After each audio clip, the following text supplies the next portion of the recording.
हरे Krishna everyone. तो आज मैं आपके साथ शेयर करने वाली हूँ सिंपल जितिया व्रत की पारण विधि। तो ये कल हमारा पूजा हो गया था, तो मैंने सारे फूल वगैरह हटा दिए हैं और पूजा जगह को साफ़ कर लिया है। तो अभी साफ़ करने के बाद सबसे पहली बारी आती है हमारी आरती की थाल सजाने की। तो चलिए अब हम आरती की थाल सजा लेते हैं। तो आपने देखा होगा मैंने थाल पे खूब सारा फूल रखा है और अभी फूल को अच्छी तरह से मैं एक साइड पे कर दूँगी ताकि बाकी सामग्रियों को अच्छी सी जगह मिल जाए। मैंने तुलसी के पत्ता भी रखा है क्योंकि मैं जब भी पूजा करती हूँ हमारे घर पे लड्डू गोपाल हैं, तो मैं उनको भोग लगाती हूँ और बिना तुलसी का उनका भोग नहीं लगता। अब सबसे पहले मैं पूजे के थाल पे रखूँगी रोली, हल्दी, अक्षत, गंगा जल और उसके बाद थोड़ा सा पूजा के लिए जल। अब हम क्या करेंगे, गंगा जल की कुछ बूंदे हम पूजा के जल पे डाल देंगे तो वो पूरा गंगा जल ही बन जाएगा। तो 4 से 5 बूंद हम गंगा जल की मिला लें,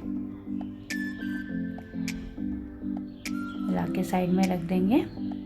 अब हम रखेंगे आचमनी के लिए जल। फिर हम थाली के बीचों बीच स्वास्तिक बना लेंगे, जहां हम एक शुद्ध गाय के घी से बना दीपक रखेंगे।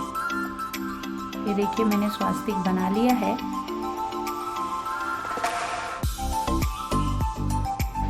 अब मैं रख दूंगी कुछ कपूर क्योंकि आरती के लिए काम आएगी।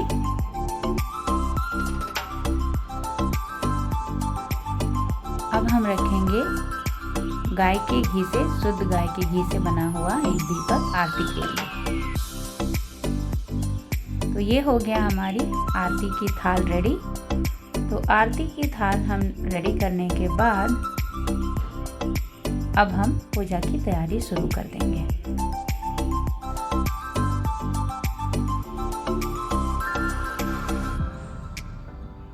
तो अभी हम पारण के लिए हमें चाहिए कच्चा दूध जो कि बहुत ज़रूरी है, और हमें चाहिए खीरा क्योंकि हम उससे बीज निकालेंगे और वो हम निगल जाएंगे जब एक बार हमारी पूजा संपन्न हो जाएगी।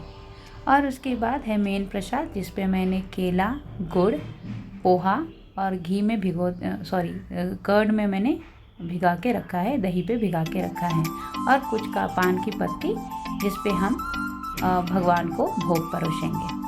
अभी हम सबसे पहले सबको जल से अभिषेक कराएंगे। सबसे पहले गणेश जी को, कलश को, जिमुत वाहन राजा जी को, शील को, सियारिन को और हमारे परे लॉकेट को, और बच्चों के लिए जो हम लोगों ने कलावे का माला बना रखा है उसको। फिर हम पुष्प अर्पित करेंगे, अक्षत अर्पित करेंगे और फिर हम रोली, हल्दी से तिलक करेंगे। गणेश जी की तिलक करेंगे, फिर कलश का तिलक करेंगे, जिमुत वाहन राजा जी को तिलक करेंगे, शीलो, सियारी और जो हमारे बड़े लॉकेट है उनका भी करेंगे।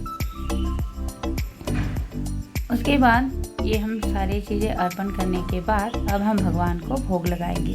तो सबसे पहले हम गणेश जी को भोग लगाएंगे, तो उसके लिए भी पान पत्ती रखेंगे। और फिर नीचे आप देख रहे होंगे मैंने 3 पान के पत्ते रखे हैं, एक जिमुत वाहन राजा जी के लिए, एक शीलो के लिए और एक सियारनी के लिए। अब जो हमारा दही, पोहा, गुड़ और केले से बना हुआ प्रसाद है वो हम सबसे पहले गणेश जी को भोग में लगाएंगे।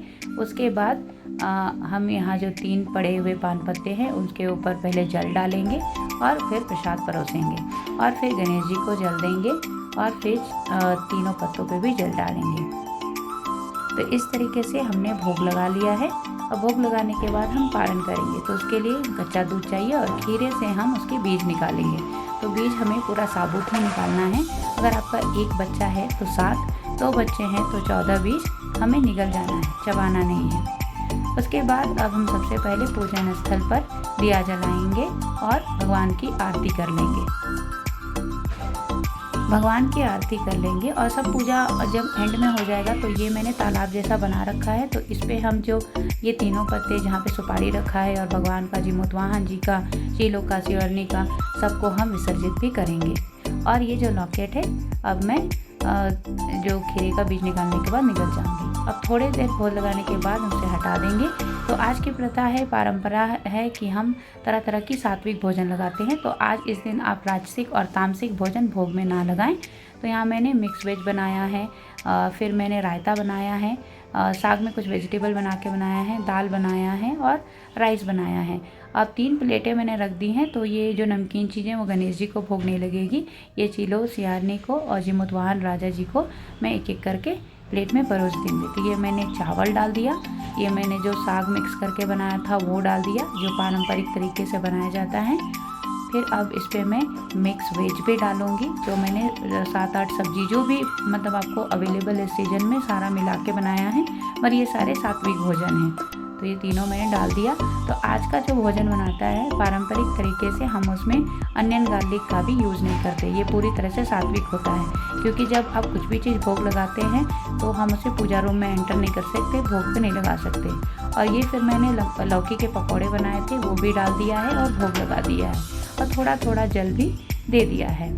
अब हम पूजे का रूम का कपाट बंद कर देंगे और थोड़ी देर भोग लगने देंगे, और फिर 10 मिनट के बाद हम सारा जो खाना है भोग में लगाया था वो निकाल के मेन भोजन में मिक्स कर देंगे और बच्चों को, घर के सभी लोगों को देंगे।